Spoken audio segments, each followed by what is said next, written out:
Governments across the world have pledged trillions of dollars worth of loans for businesses, tax deferrals, mortgage relief and grants to get their economies through the coronavirus outbreak. But is this enough to stop the world heading into a recession? Let's ask Jamil Ahmed, the Global Head of Currency Strategy and Market Research at FXTM, and his colleague Lukman Otunuga, a Senior Research Analyst. Jamil, we spoke last week, and when we spoke, things were slightly different. Yes, Italy was in lockdown. The Bank of England had cut interest rates, but fast forward 7 days, most of the world have closed their borders. The EU have closed their borders. Spain is also in lockdown. We're likely to see that the UK is in lockdown. What is going on? So essentially, it's correct that more controls have been put in place, but the reality is that more controls are still to come. And day by day, we're seeing further restrictions be put in place. And for people, they understand why it's been put in place, but it's making the environment less comfortable on a business level and on a society level. So that's essentially where we are at right now. But we have to be realistic that things are going to get tougher over the short term. And there's not a peak in place quite yet. So there is still more uncertain times to come. And we have to be realistic about this too. Look, man, you seem like a young chap. We're probably about a similar type of age. And typically with our industry, I work in business, media, you work in foreign exchange, the foreign exchange industry. A lot of people don't really know what we talk about. But it seems as if for the first time, everybody's interested in business. Everybody's looking at the FTSE or the Dow Jones.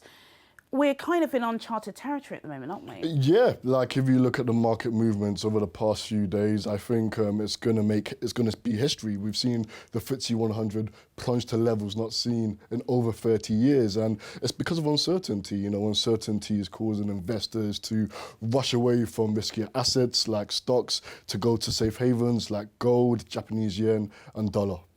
It's interesting you talk about the safe haven because I think even gold now is starting to see some losses. A lot of people are putting their money in government bonds. How is the Japanese yen at the moment, Jamil? Yeah, indeed. Look, we're in a movie and we don't know which direction this movie is heading, which is why investors are behaving so erratically.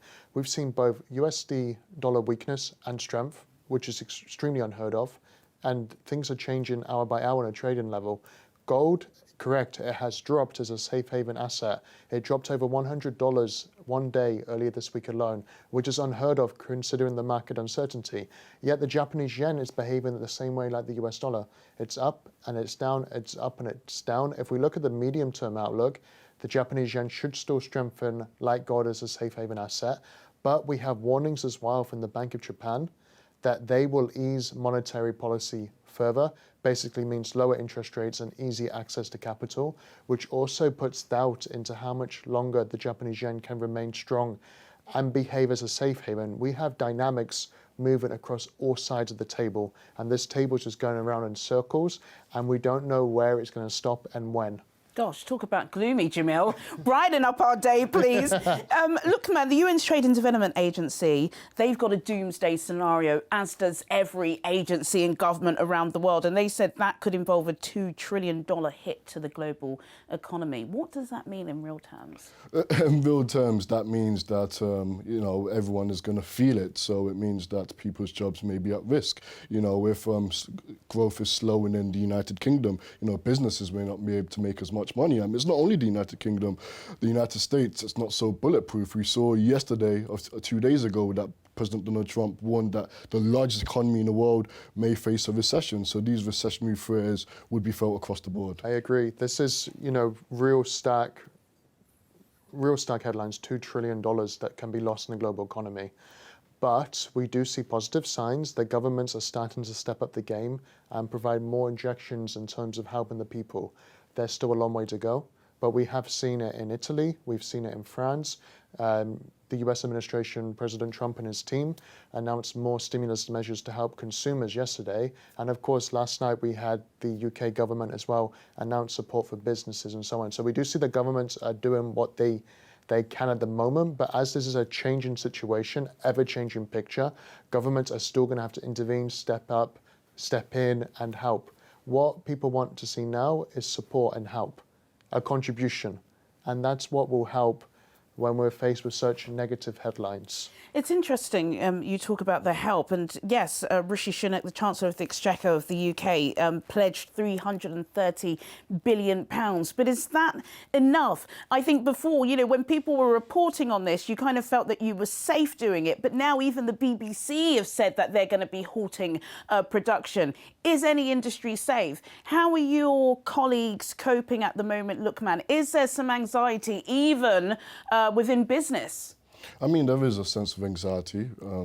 This does create a major element of uncertainty, but the government has already said that they're going to do what they can to jump to the rescue. That's why, if you look at financial markets in general, especially with the Bank of England, the Federal Reserve, they've been cutting interest rates. But let's face it, lower interest rates are unlikely to encourage businesses to invest or consumers to save less. This is why everyone's turning to governments with fiscal injections, and I hope that, if they come to the rescue, this could provide some normality in this chaos. Absolutely. You mentioned the R word already, well, one of you did. I'll now mention the B word, which is Brexit. Nobody's really talking about that, Jamil. But that's if the government of Britain are spending 50% of their GDP on trying to stop an economic catastrophe, what about the other one that's due to come at the end of the year, if you believe it is one? Well, look, everything that's on the table right now seems to be getting delayed when it comes to a calendar. I think it's inevitable now that these Brexit negotiations on trade and so on will be delayed. Wow. This is where we're heading. Of course, I'm not saying... When you say delayed, do you mean the 11-month transition period extended? I believe so. I believe this is where we're heading, and we can't rule anything out because look at how Article 50 got delayed, and then the whole Brexit... The entire process was 3.5 years of dithering. Yeah, and to some degree it's still on, We expect this will continue to be delayed. Let's talk a little bit more geopolitically. The London mayoral elections, which were supposed to take place on the 7th of May, has already been cancelled. Everything has been cancelled at the moment. Yeah. There are some suggestions that the US presidential election could be cancelled.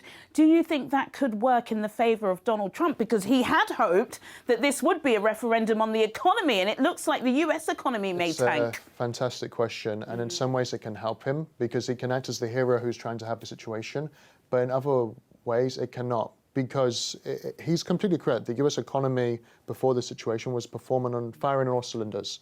Strongest economy, strongest stock markets.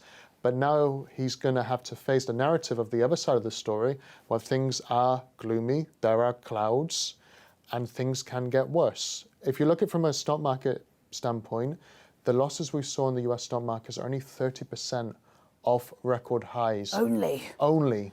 And they've already been dramatic falls. So this is why things can get worse on a market sentiment level. But then I want our everyday viewers to be aware, just because there's falls on stock markets, that's not an ingredient to say that economies are facing that exact same fall, because there is a different correlation between stock markets, financial markets, and economies on the ground.